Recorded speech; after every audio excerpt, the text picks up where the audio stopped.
The skirmish on Varn 9 had left both sides scarred, human and alien alike. It wasn't even a declared war, just a border misunderstanding, as politicians like to call it when too many people died for no reason. Sergeant Cole Maddox had been separated from his squad during the retreat.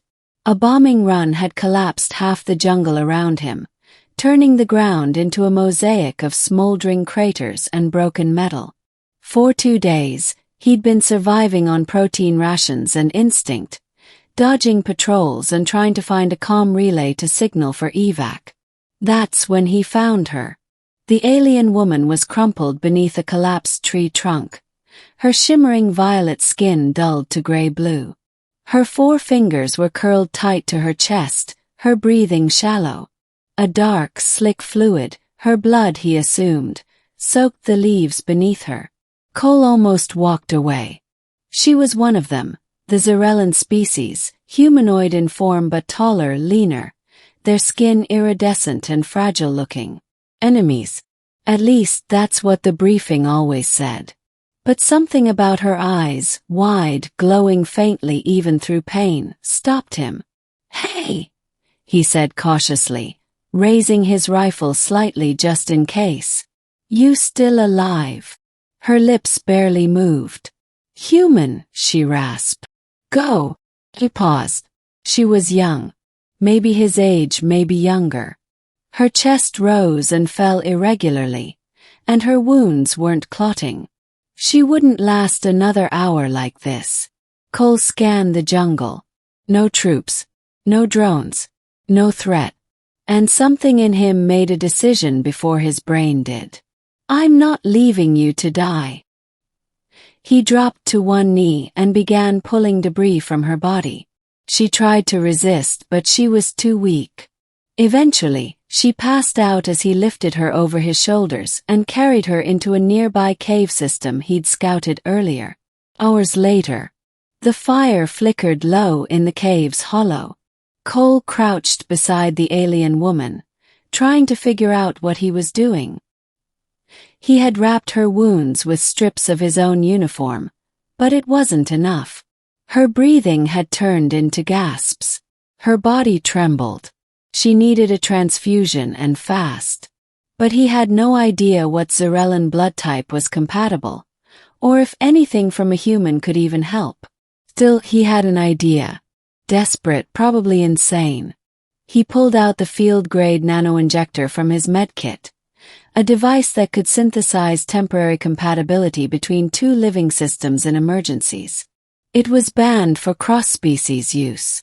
But "Screw regulations," Cole muttered, jamming the device into his forearm first.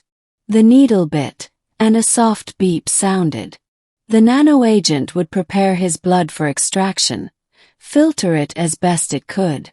Then he inserted the second needle into her arm. For a long, terrifying moment, nothing happened. Then her body jolted.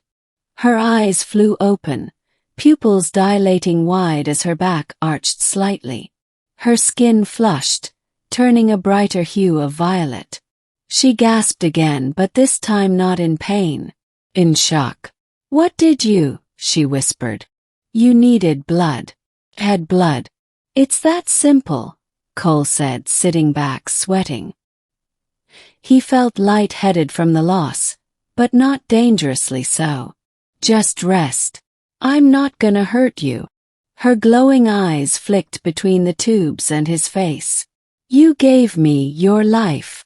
The next morning, her name was Kaylani, and she was no ordinary Zarellan soldier. She was a specialist, a field biogeneticist embedded with frontline scouts.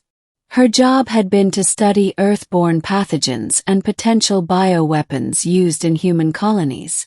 "Not to deploy them," she explained. "To protect my people against them. We didn't come here to fight." Cole offered her a ration bar. "Could have fooled me. Your people vaporized 2 human outposts in 2 months." Kaylani looked down. "Retaliation. You wouldn't understand."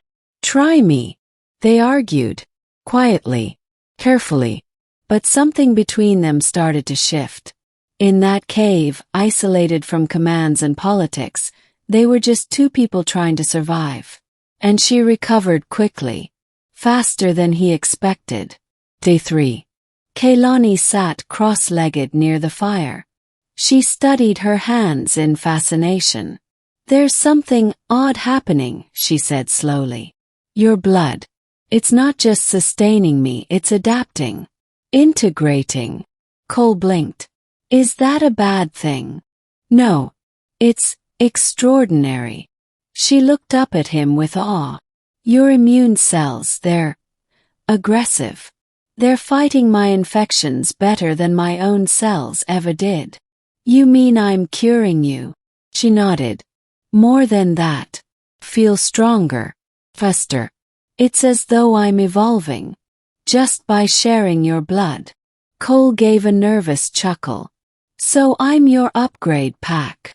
Her eyes didn't laugh. "You don't understand. Our species have never shared biology. You've changed that.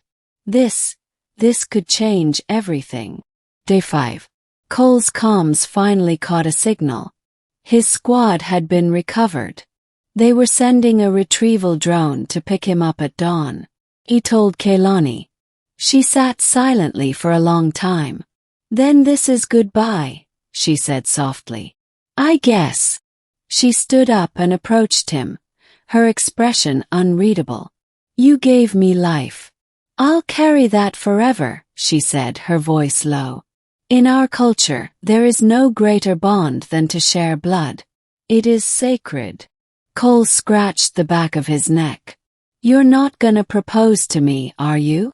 Kaylani stepped closer. "No." He paused. "Not yet." And then, without warning, she leaned forward and kissed him. Her lips were cool, almost electric.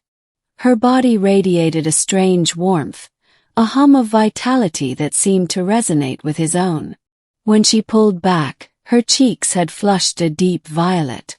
"That was for saving me," she whispered. "And this." She held up a small crystalline shard from her belt and pressed it into his palm. "My blood is coded into this. With it, your scientists can analyze the compatibility. Maybe build peace from it." He looked at the crystal. "And you? I'll go home. Tell them what happened. What you did. Maybe they'll listen." 2 weeks later. Earth Medical Archives, New Geneva. The sample Kaylani gave Cole stunned the scientific world. Human blood, integrated into a Zerellan system, had not only been accepted, it enhanced their biology, improved it, stabilized it. Suddenly, both sides wanted more meetings, more samples, more conversations. Within months, diplomatic doors previously slammed shut were flung wide open. Peace became not just possible but profitable. And somewhere, in orbit above a neutral moon, a new scientific vessel was launched, a joint human-Zerellan initiative named the Concordance. On board were 2 lead researchers, Sergeant Cole Maddox and Dr. Kaylani Veer. Prologue. As they looked out the observation window, stars drifting by, Kaylani stood beside him. "I'm still stunned you did it," she said. He smiled. "Wasn't much of a plan. Just blood and instinct." She laughed softly. "And maybe something more." "What?" She took his hand gently. "Fate." And in the endless silence of space, their bond, once formed in blood, now held the weight of 2 civilizations.